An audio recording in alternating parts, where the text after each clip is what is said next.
welcome to On the Middle East, Al Monitor's signature podcast on the big events in the region.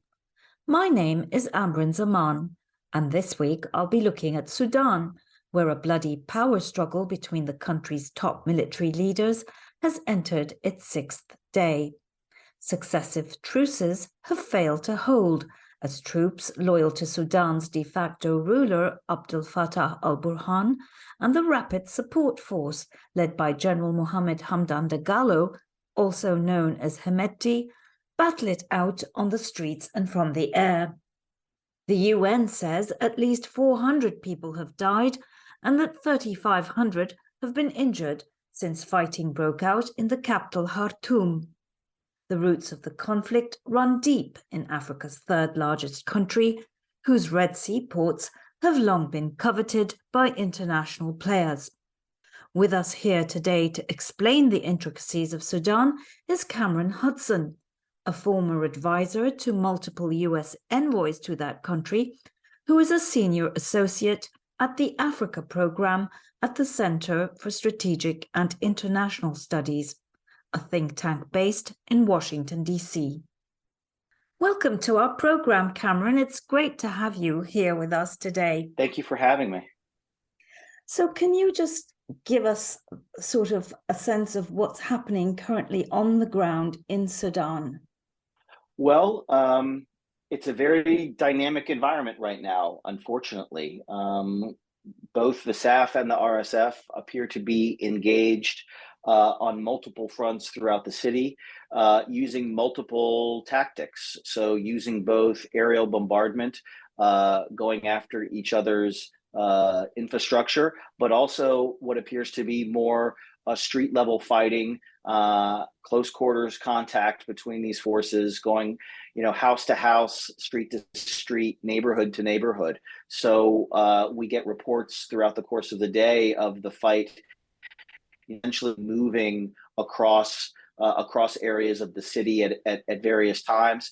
The fighting seems to be going on virtually 24 hours a day. Residents of Khartoum reporting, hearing the gunfighting and hearing bombardment, all through the night, certainly during the day as well. So, and of course, we're now getting reports of the fighting moving into different parts of the city. So even areas of the city that we thought were untouched or had been untouched are now, seeing the fighting spread to those areas. So that's a real danger as well, because people had been trying to move to areas of the city that they thought were more safe, and now I think they're finding out that they might have to yet move again because those parts of town are no longer safe. So that's obviously creating a great deal of fear among the civilians who are trapped there. Yeah, we're hearing that there's a humanitarian disaster looming, if it's not already in play. And the airport is closed, so very hard also for aid to come in. We also hear that the fighting has spread to other parts of Sudan. Is that correct? Absolutely. Obviously, we have a less easy time assessing the level of fighting in other cities, just because those cities are largely cut off. But we are hearing about fighting in the east of the country, in the north of the country, in the west, in the Darfur region, and even further in the south, in the central parts of the country. I think it's fair to say everywhere where there is a SAF military base, there have been attacks on that base by the RSF, and those attacks have spread into neighboring cities and towns. We are hearing as well that these towns and cities are changing hands. So one day I get a report that the SAF might control Al Fasher, and the next day it might be the RSF controlling Al Fasher. And so it's pretty clear that these fights are active and ongoing. And again, we have yet to really see a lot of images to help assess the level of damage, destruction, or casualties from those cities. I think it's fair to say, though, that it's quite high at this point. Just touching on the civilian casualty rate. I mean, I think we're at around 400 right now officially, but we have to remember that now the majority of hospitals in Khartoum are closed, either destroyed, damaged by fighting, or closed because people simply can't get there. Doctors and nurses can't get there. So I think we should expect that the death toll is substantially higher than the official numbers that are being reported. And again, those numbers are really only in the city of Khartoum and the surrounding areas. We have no clear window into what those casualty rates might look like in other parts of the country. So the protagonists here are, on the one hand, the Sudanese army, led by General Burhan, and then his erstwhile ally who helped him seize power, Dagalo or Hemeti, General Hemeti, who has his rapid support forces. Can you just tell us a little bit more about who these people are and, how do you see this playing out? Do you believe that this war can end conclusively anytime soon? And who are the other protagonists? Because we also hear that there are factions within the army and within the rapid support forces that are also opposed to the people leading these sides. And then we also hear about external actors. So could you just sort of describe the architecture here to us? Sure. So I guess if we kind of move from concentric circles, the inner circle there is, as you suggest, General Burhan, the commander of the Sudan Armed Forces, and General Hemeti, the commander of the RSF. General Burhan and frankly the institution he represents see themselves as constitutional officers of the state. They see themselves as a professional national army, even though I think many Sudanese would see them as a militant group themselves, because they have preyed on the people of Sudan for so long. They have, again, the army paints itself as a professional army, but we know from fighting in South Sudan for many years and in Darfur that this is an army that has not respected the laws of war, has not respected the human rights and civil rights of any citizens under its watch. And so as much as it tries to portray itself as a legitimate army, I think the track record speaks to one of abuse and persecution. They have ruled, along with military dictators, the country for the majority of Sudan's history. But again, they see themselves, I think they hold themselves to a standard that they frankly don't really meet. They have received a lot of formal military training, however, from Egypt and other, regional Arab states. So they do see themselves, as a professional force, unlike the RSF. The RSF grew out of the Janjaweed militia that was used by the Darfur government during the Bashir government during the Darfur conflict, to essentially carry out a kind of scorched earth campaign, assembled from a series or a variety of Arab militias that were already active in those areas. General Hemeti kind of came up through those ranks. He is Darfuri with a Chadian mother, like many in that region. He is very, I think, entrepreneurial in the way that he has used the RSF, I guess would be a kind of a charitable way to say it. He used his command of the RSF not only to enforce the central government's rule in Darfur, but on the side, he offered it as a mercenary force to regional states. So the force was deployed most recently to Yemen, but also Libya, doing the bidding of other Gulf actors in those countries. He has used the force to extend a business empire largely across Darfur and northern Sudan, which now includes substantial gold mining areas of the country. So he's responsible for a lot of the smuggling of gold out of the country, which has made him fabulously wealthy. And more recently, he has created a kind of a business relationship with the Wagner Group out of Russia, which is also contributing to his wealth, but more importantly, his power. And he's used that wealth and power to assemble this very large army. It's reported that he pays, higher salaries than the SAF. He's been able to recruit very heavily using that wealth from across Darfur. And I think the interesting thing about General Hemeti now is in the last, sort of year or so since the coup d'etat that toppled the civilian government in October of 2021, he has been trying to position himself as a Democrat and as a kind of populist leader. The tension in Sudan for many decades has always existed between the kind of Arab elites in Khartoum, which have run the politics of the country, and the kind of marginalized peripheral areas of the country that have minority tribes.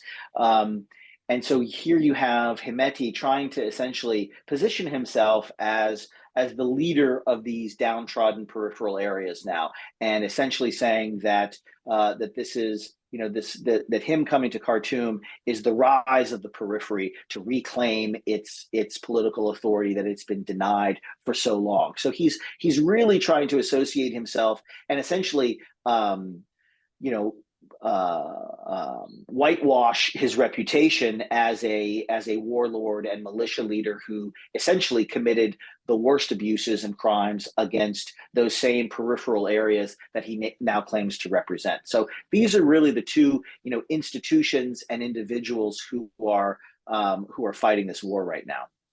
I guess they have a series of outside supporters who they have been, I think, cultivating in the last several months in, I think, anticipation of this kind of conflict breaking out. So as I mentioned before, the RSF has a kind of formal relationship with the Wagner Group, but they also have close ties to Chadian rebel groups. They have close ties to the Haftar militia in Libya. They have been trying to kind of cultivate rebel forces that might also exist in South Sudan and in Central African Republic. So they are a militia army looking to tap into the many other militia and rebel groups that exist, throughout the Horn of Africa, quite frankly. All of these countries that we're talking about that neighbor the country have some kind of active rebellion going on in there. And so there has been a real effort to find allies there. General Hemeti has also got allies in the Gulf. Again, he fought on their behalf in the wars in Yemen and Libya. And so we don't know exactly if he's activated those relationships in this fighting now, but he has them. And then, of course, on the SAF side, I think the biggest backer to the Sudanese armed forces is the Egyptian military. General Burhan reportedly went to military academy with General Sisi. There's a very close operational relationship between the two countries. And so I think that they are looking for that support right now and trying to activate it in many ways. So you said that Hemeti is trying to portray himself as this, the champion of the downtrodden. By the way, are both of these men ethnic Arabs? Well, certainly General Burhan is Arab, and General Hemeti on his father's side is Darfuri, and on his mother's side is Chadian. I don't think that he would be considered Arab by the Sudanese standard. And again, I think there's a lot of chauvinism that exists between these two individuals and between their institutions, right? The SAF. I mean, this fight was triggered by a political discussion about the terms under which the RSF would be incorporated into the SAF to form a new national army. And, there were hardline elements within the SAF, largely Islamist elements, we believe, that were bristling at the idea that this sort of tribal militia group from the periphery would be incorporated into the professional army of Sudan. And so there was resistance from the army side, but there was also resistance from the RSF side of being folded into the military, because again, they are looked down upon by the professional military forces, but also they get a higher salary, they have higher ranks, and they risked losing that by being incorporated into the military. So there's really no love lost between these two individuals or institutions. And again, it goes back to your original question. I think that's why the prospect of this reaching some kind of mediated solution or even ceasefire in the short term feels very unlikely, because this this fight has been building for a very, very long time. And what lies at the heart of this fight are real cultural, historical, and tribal differences between these two institutions, which are doing the fighting right now, which frankly can't be papered over through a political discussion. Can you unpack the Islamist component for us, please? Because it's kind of interesting that, you know, the sort of differences are framed in that way. So there is an ideological component then, is it? Is there? Because, I mean, my sense was very much, you know, I know very little about Sudan, but, you know, from what we read, it sounds more of a power struggle, a raw power struggle over the, you know, the spoils. I think that's right. I think that when I talk about the kind of Islamist core at the SAF, what I really mean by that is the remnants of the Bashir regime. I think that the Bashir regime, certainly it came to power in 1989 as part of an Islamic revolution, right? And even at that time, Sudan was considered a center of political Islam in the Arab world, right? And there were, you know, preeminent thinkers and scholars that were driving that revolution. So I think when Bashir came in 1989, there was an ideological component to what was then the National Islamic Front, turned into the National Congress Party later on. I think that Bashir corrupted that thought through corrupt and kleptocratic behavior over the course of 30 years in power. And so the ideological underpinnings of the Islamist movement in Sudan have been long abandoned and betrayed, even though those elements continue to sort of couch themselves as committed Islamists. I think that what we're really talking about here are kind of remnants of the former regime trying to reinstall the former regime in power. I think the interesting thing about that is when the coup happened, when General Burhan and General Hemeti, in a kind of marriage of convenience, I think, more than any kind of alliance, overthrew the civilian government of Prime Minister Abdallah Hamdok in October of 21, they, I think, quickly realized that this was a deeply unpopular move, that they had miscalculated, and were faced with a new protest movement. They, in fact, reinvigorated the civilian protest movement by taking this coup. And so each leader took different steps to create internal alliances for themselves. As I said, the RSF under General Hemeti essentially then kind of went into high gear to portray General Hemeti as being an ally of the revolution, as pro-democracy, and as bringing peripheral interests to the center. General Burhan, having not the kind of charisma or the kind of populist appeal, he activated the Islamist movement in the country. He went back to the kind of former regime elements who he knew, who he had worked with under the Bashir regime, and he brought them in to the power equation in a way to help build support for what the military had done. The problem with that strategy was he unleashed a force that he ultimately could not control.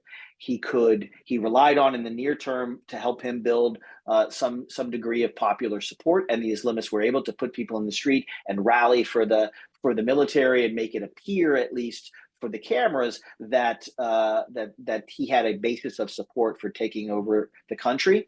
But in fact, he has become, I think, a victim and a hostage to these groups. And so what we heard, certainly in the last weeks leading up to the outbreak of violence, was as General Burhan was negotiating with international mediators and the RSF about the terms under which these two armed forces would be incorporated into one, what he was hearing from the hardline elements in the military and in society was that he risked himself being overthrown by those elements if he conceded anything to the RSF.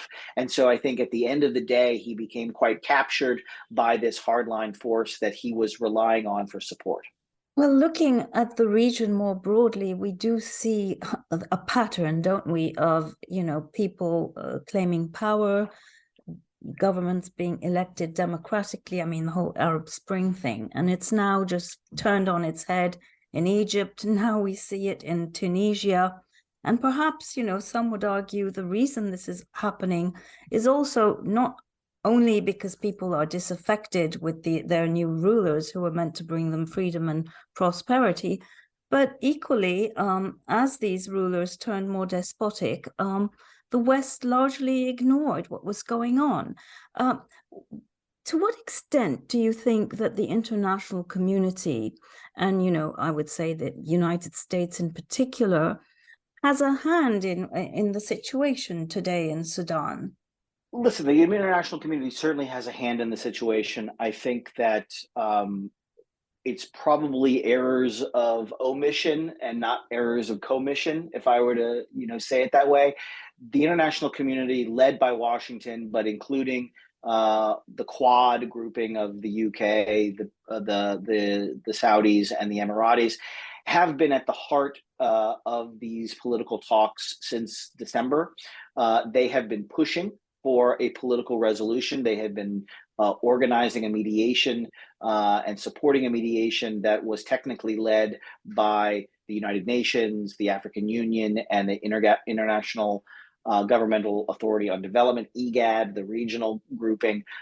So there has been a process of political talks and a structure to those talks. And there has been outside diplomatic support ongoing. So we were not absent. I think partly what has enabled this is some miscalculations on the part of the international community. Well-intentioned, but miscalculations nonetheless. And I think that there are a couple that I would point to. Number one, I've been personally very critical of the U.S. for not sanctioning either General Burhan or General Hemeti before we got to this point. We know, for example, that in 2019, when the peaceful civilian protest was broken up and several hundred sit-in protesters were killed in the streets by the RSF, that was the opportunity to sanction General Hemeti, not out of retribution, because I think in retrospect, by not sanctioning him, we allowed for his political survival. We allowed for him to reinvent himself as this populist figure that I've been talking about. We did not remove him from the political stage in a way that we could have if we had sanctioned him. Similarly, when General Burhan led the coup that overthrew the civilian government, we didn't sanction him. We didn't sanction those around him who led that coup with him.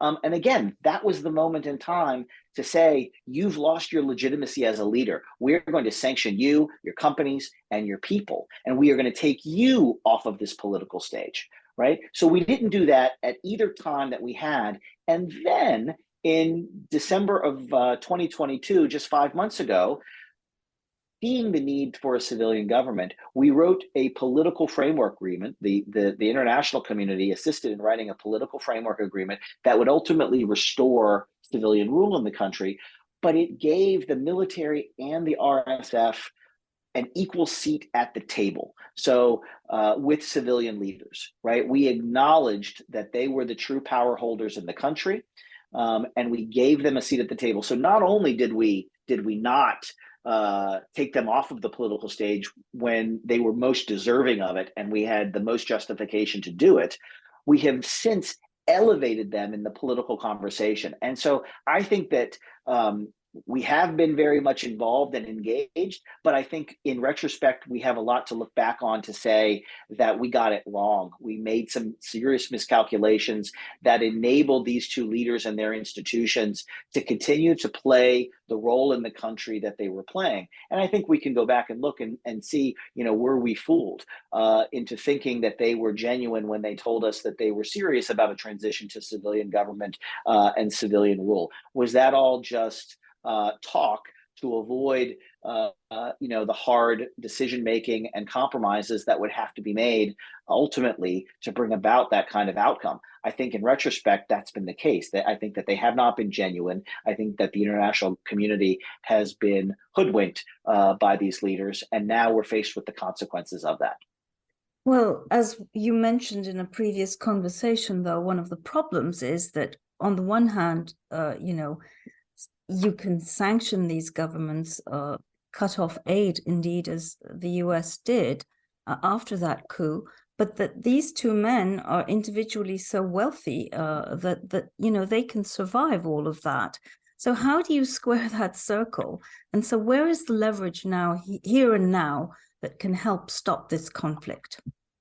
Well, it's true that they're both individually wealthy and institutionally wealthy, but I think that sanctions could have done a lot to make them more difficult for the international community to work with and deal with and to legitimize. And I think that's really the point that I'm trying to make here is by not delegitimizing them when we should have, we have made them a part of the political process that maybe they would still have been a part of the political process, but they both see their own survival going forward in the political arena. They both believe, I think, certainly General Hemeti believes that he could be president of Sudan.